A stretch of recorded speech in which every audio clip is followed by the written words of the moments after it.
আসসালামু আলাইকুম আমার প্রিয় ভিউয়ার্স আপু ভাইয়ারা আঙ্কেল আন্টিরা, আশা করছি আল্লাহর অশেষ রহমতে আপনারা সবাই অনেক ভালো আছেন। আলহামদুলিল্লাহ আমিও ভালো আছি।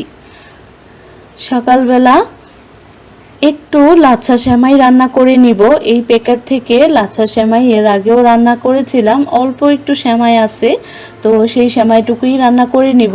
আমার কাছে যে কোনো সেমাই একদম ঠিক সেমাই খেতে আমার একদমই ভালো লাগে না। সেমাইটা একটু মানে দুধের মধ্যে একটু ভেজা ভেজা থাকবে, এরকম সেমাই কিন্তু আমার কাছে খেতে অনেক বেশি ভালো লাগে। তো সেমাই আজকে রান্না করার জন্য পানির মধ্যে পানিটা ফুটে যাওয়ার পর কয়েকটা তেজপাতা দিয়ে দিছি। তারপর আমাদের স্বাদ মতো দিয়ে দিয়েছি চিনিটা দিয়ে আমি একটু নেড়ে চেড়ে মিশিয়ে নিচ্ছি। আর তারপর চিনিটা ভালো করে গলে যাওয়ার পর আমি এখানে 2 প্যাকেট দুধ দিয়ে দিছি, গুঁড়া দুধ। তো দুধটা দেওয়ার সাথে সাথে কিন্তু বলক চলে আসবে, গ্যাসটা কমিয়ে দিতে হবে। আর তাছাড়া আমার আরেকটা প্যাকেটের মধ্যে একটু দুধ ছিল, গুঁড়া দুধ, সেগুলো আমি দিয়ে দিছি। আর আজকে গুঁড়া দুধ দিয়েই সেমাইটা রান্না করতেছি। তো দুধটা দেওয়ার পর 2টা বলক তুলে নিয়ে আমি সেমাইয়ের মধ্যে ঢেলে দিলেই এই লাচ্ছা সেমাইটা হয়ে যায়। লাচ্ছা সেমাই এত সহজ একটা রেসিপি, এটা আসলে বলার বা দেখানোর কিছু নেই। তারপরও আমি যেহেতু ব্লগ করি, তো আমার প্রিয় ভিউয়ার্স আপু ভাইয়াদের সাথে শেয়ার করতেছি। তো যারা আমার ব্লগটি দেখতেছেন, তো প্রিয় আপু ভাইয়ারা, আশা করি আজকের ব্লগটি পুরাটা দেখে যাবেন, শেষ পর্যন্ত আমার সঙ্গে থাকবেন আর আমার চ্যানেলটি সাবস্ক্রাইব করে যাবেন। আমার ধৈর্য আসলে এতটাই কম, আমি সেমার মধ্যে দুধ দেওয়ার সাথে সাথে কিশমিশ দিয়ে ভিডিওটা সেভ করে নিছি। একটু পরে যে দুধটাকে কতটা টেনে নিছে সেমাইটা, তারপর কিরকম হয়েছে সেটা না দেখেই সেভ করে নিয়েছি। তো যাই হোক, তো মা কয়েকটা পরোটা বেলে নিতেছে। আমি বলতেছিলাম যে আমি বানাই, উনি বানালো আর কি। তো পরোটা বেলে নিতেছে। আজকে সকালবেলা নাস্তা পরোটা আর ডিম ভাজা, আর সাথে মিষ্টি লাচ্ছা সেমাই। তো সেমাই কিন্তু এখানে খুবই অল্প পরিমাণে রান্না করা হয়েছে। তো যাই হোক, দেখেন মা খুব সুন্দর করে পরোটা বানাতে পারে, অনেক সুন্দর। তো আমিও মায়ের থেকেই কিন্তু রুটি পরোটা বানানো শিখছি, কিন্তু এখনো ওনার মতন পারি না। তো উনি তেলটা একটু বেশি দেয়, আর পরোটার মধ্যে আমি খুবই অল্প তেলে পরোটা বানানোর চেষ্টা করি। আর আমার কাছে বেশি তেল দিলে মনে হয় যে মানে কিরকম জানি একটা লাগে। অল্প তেলে একদম মচমচা করে পরোটা বানালে সেই পরোটা আমার কাছে খেতে ভালো লাগে। তো আমার প্রিয় ভিউয়ার্স আপু ভাইয়েরা, যারা এখনো পর্যন্ত আমার ব্লগের সাথে আছেন, যারা লাইক দিতে ভুলে গেছেন, প্লিজ একটি লাইক দিয়ে দিবেন। তো আমাদের মেয়েদের সবার কাজগুলো কিন্তু একই, তাই না? আমাদের সংসারের কাজগুলো একই। প্রতিদিন সকালে ঘুম থেকে উঠে রান্নাঘরে যাওয়া, তারপর নাস্তা বানানো, রুটি বানানো, কিচেন পরিষ্কার করা, তারপর দুপুরবেলা কি রান্না হবে সেটার গোছগাছ করা, তারপর গুছিয়ে নিয়ে ঘর দরজা পরিষ্কার করে রান্নাবান্না করার পর আবার কতগুলো জমে যায়, সেগুলোকে আবারও পরিষ্কার পরিচ্ছন্ন করে তারপর ডাইনিং এ নিয়ে সবাইকে খাওয়ানো, নিজে খাওয়া, তারপর আবার কতগুলা গোছানো। এভাবেই আমাদের দিন কেটে যায়। তো আজকে বাহিরে রান্না করব। আজকে অনেক দিন পর কিন্তু বাহিরে মাটির চুলায় রান্না বান্না করার জন্য চাল ধুয়ে, তারপর সমস্ত শাকসবজি কেটে ধুয়ে কিন্তু সবকিছু বাহিরে নিয়ে চলে আসি। তো এখানে মা কড়াইতে জালটা ধরিয়ে দিছে। জালটা ধরতে চাচ্ছিল না, অনেকক্ষণ সময় লাগছে, যেহেতু প্রায় 15-20 দিন পরে মাটির চুলায় রান্না করতেছি। তো গ্যাস শেষ, তো ভাবলাম যে আজকে মাটির চুলাই রান্না করি, আবার গ্যাস আনতে গেলে কত ঝামেলা। তো যাই হোক, এখানে রান্না করার জন্য মানে মুরগির যে ঠ্যাং আছে ফার্মের মুরগির, তো সেগুলা ভুনা করা হবে। তো এখানে তেলের মধ্যে পেঁয়াজ কুচি ভালো করে ভেজে নিয়ে তারপর হলুদের গুঁড়া, মরিচের গুঁড়া, লবণ, আদা রসুন বাটা, একটু ধনিয়ার গুঁড়া, তেজপাতা, এগুলা দিয়ে একদম ভালো করে কষিয়ে নিতে হবে।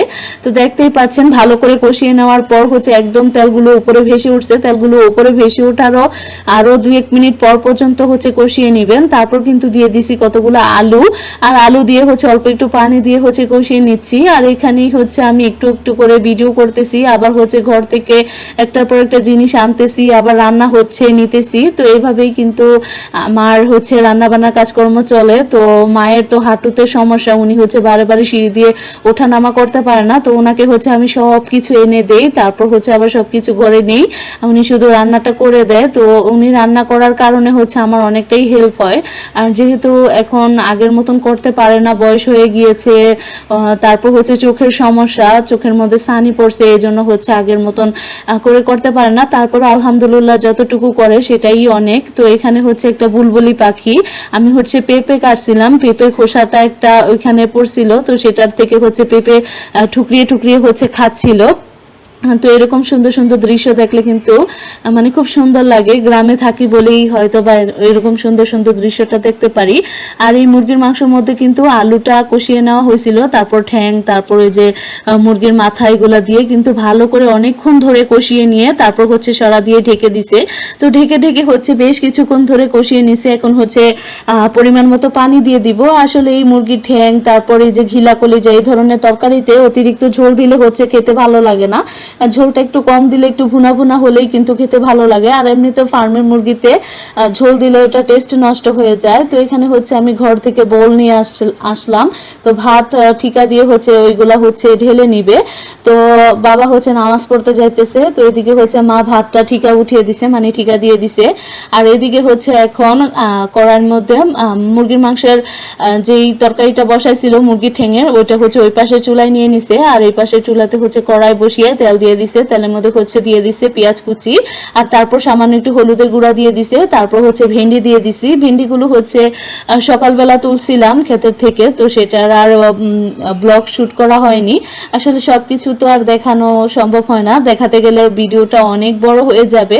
আমার প্রিয় ভিউয়ার্স আপু ভাইয়ারা কিন্তু তখন বোরিং হয়ে যাবে, বোর হয়ে যাবে। তো এখানে হচ্ছে ভেন্ডিটা ভাজি করে নিতেছি। ভেন্ডি ভাজি, তারপর হচ্ছে পাট শাক ভাজি, পুঁই শাক ভাজি, এগুলোর মধ্যে নাকি পেঁয়াজের কুচির পরিমাণটা একটু বাড়িয়ে দিলে খেতে টেস্ট হয় চিচিঙ্গা ভাজি। তো এগুলোর মধ্যে তো যাই হোক, এখানে হচ্ছে মা নেড়ে চেড়ে ভেন্ডিটাকে হচ্ছে ভালো করে ভাজা ভাজা করে নিবে। আর এখানে হচ্ছে ফ্রিজ থেকে ওই 2 প্যাকেট টমেটো বের করে রাখছিলাম, এইগুলা দিয়ে হচ্ছে চাশনি রান্না করব। তো ফ্রিজের মধ্যে হচ্ছে এই তো গেল যে টমেটোর সিজন গেল শীতের দিনে, তখন কিন্তু আমাদের ক্ষেতে টমেটো হচ্ছে আমি রাখছিলাম আর কি ফ্রোজেন করে। তো সেগুলো দিয়েই কিন্তু এখন টমেটোর চাশনি রান্না করে নিব। আর এদিকে মুরগির ঠ্যাঙের তরকারিটা হয়ে গিয়েছে, তো এগুলা হচ্ছে নামিয়ে নিতেছি। তো অনেকে কিন্তু মুরগি ঠ্যাং এইগুলা খায় না, কিন্তু আমাদের ঘরে সবাই খাই, আমি সবাই খায়, আমিও খাই। খাবার জিনিস, হালাল জিনিস, এখানে তো আর ঘৃণানের কিছু নাই, বা অনেকে অপছন্দ করে, সেটা যার যার ব্যক্তিগত ব্যাপার। তবে আমরা এখন আরেকটা মজার তরকারি বসাবো, সেটা হচ্ছে ডাটা দিয়ে, আলু দিয়ে, মিষ্টি আলু দিয়ে হচ্ছে একটা নিরামিষ। তো এখানে হচ্ছে তেলের মধ্যে পেঁয়াজ কুচি দিয়ে, সামান্য একটু হলুদের গুঁড়া, সামান্য একটু মরিচের গুঁড়া, আর পরিমাণ মতো লবণ। ডাটা তরকারিতে কিন্তু লবণও কম দিতে হয়, না হলে দেখা যায় যে পরে হচ্ছে কটা কটা হয়ে যায় আর কি, লবণটা একটু বেশি হয়ে যায়। তো ডাটা কিন্তু উনে যায় খুব, মানে রান্না করতে গেলে দেখা যায় অনেকগুলা, কিন্তু রান্নার পর দেখা যায় যে কমে গেছে, শাকের মতো আর কি। এই জন্য হচ্ছে ডাটা তরকারিতে একটু লবণটা কমিয়ে দিতে হয়। তো হলুদ, মরিচ, লবণ, তেল, পেঁয়াজ কুচি এগুলোর মধ্যে ভালো করে কষিয়ে নিয়ে ডাটা, মিষ্টি আলু, গুল আলু এগুলা দিয়ে কিন্তু নিরামিষ রান্না করলে খেতে অনেক বেশি মজা হয়। তো এগুলা দিয়ে হচ্ছে নেড়ে চেড়ে হচ্ছে কষানোর জন্য ঢেকে দিছে। আর এখানে হচ্ছে টমেটোর চাটনি রান্না করার জন্য তেলের মধ্যে পেঁয়াজ আর রসুন কুচি ভালো করে ভাজা ভাজা করে, তারপর হলুদের গুঁড়া, মরিচের গুঁড়া, লবণ দিয়ে হচ্ছে টমেটো গুলো দিয়ে দিছি। সামান্য একটু পানি দিছে হচ্ছে যাতে মশলাটা না পুড়ে যায় আর কি। তো এখানে হচ্ছে ডাটা তরকারিটা দেখতেই পাচ্ছেন একটু সবুজ সবুজ রয়েছে ডাটাটা। ডাটা তরকারির মধ্যে অতিরিক্ত ঝাল দিলেও খেতে ভালো লাগে না, আবার অতিরিক্ত হলুদের রংটা দিলেও ভালো লাগে না। একটু রংটা কম হবে, একটু ঝালটা কম হবে, তাহলে ডাটা তরকারি খেতে ভালো লাগে। আবার হচ্ছে মাছ দিয়ে রান্না করলে একটু মরিচ হলুদ বেশি দিলে ঠিক আছে, কিন্তু এইভাবে নিরামিষ বা শুটকি দিয়ে রান্না করলে কিন্তু একটু ঝাল মরিচ কম দিলে হচ্ছে ভালো লাগে। তো এখানে হচ্ছে টমেটোটা দেওয়া হয়েছে। তো টমেটোটা দেওয়ার পর কিন্তু অনবরত শুধু নেড়ে যেতে হবে। আর এখানে হচ্ছে ভাত রান্না করার পর যে ভাতটা ঠিকা দেওয়ার পর হচ্ছে ভাতের হাঁড়িটা আমি পানি দিয়ে ভিজিয়ে রাখলাম, না হলে ধোয়ার সময় দেখা যেত যে মানে সহজে উঠতে চায় না। তো ডাটা খুঁচিয়ে মা দেখতেছিল সিদ্ধ হয়েছে কিনা, সিদ্ধ হয়ে গিয়েছে। তো এখন শুধু মানে পানিটা শুকিয়ে নেবার পালা। আর টমেটোর চাটনিটা মানে তাজা টমেটো দিয়ে চাটনি রান্না করলে যে একটা টেস্ট হয়, ফ্রোজেন টমেটো দিয়ে চাটনি রান্না করলে ওইরকম টেস্ট হয় না। আর আমরা হচ্ছে বেশি টমেটো রাখিই নাই, আরেক প্যাকেট টমেটো আছে, অল্পই রাখছি, কারণ আমাদের ফ্রিজও অনেক বেশি ছোট। আর হচ্ছে টমেটো আমাদের এমনিতে খেতে ভালো লাগে না, ফ্রোজেন টমেটো।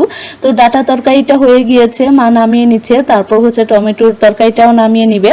তো সবকিছু আমি ঘরে রেখে এসে তারপর কিন্তু যেই কালির হাঁড়ি পাতিল আছে ওইগুলা ধুয়ে গোসল করে নামাজ পড়ে তারপর খাওয়া দাওয়া করব। তো আজকের ব্লগটি এই পর্যন্তই রাখলাম। সবাই ভালো থাকবেন, সবার সুস্থতা কামনা করে আমার আজকের ব্লগটি শেষ করতেছি। আজকের ব্লগটি দেখে যদি আপনাদের ভালো লাগে তাহলে আমার চ্যানেলটি সাবস্ক্রাইব করে আমার এই ছোট চ্যানেলের সঙ্গী হয়ে থেকে যেতে পারেন। সবাই ভালো থাকবেন, সুস্থ থাকবেন। আল্লাহ হাফেজ।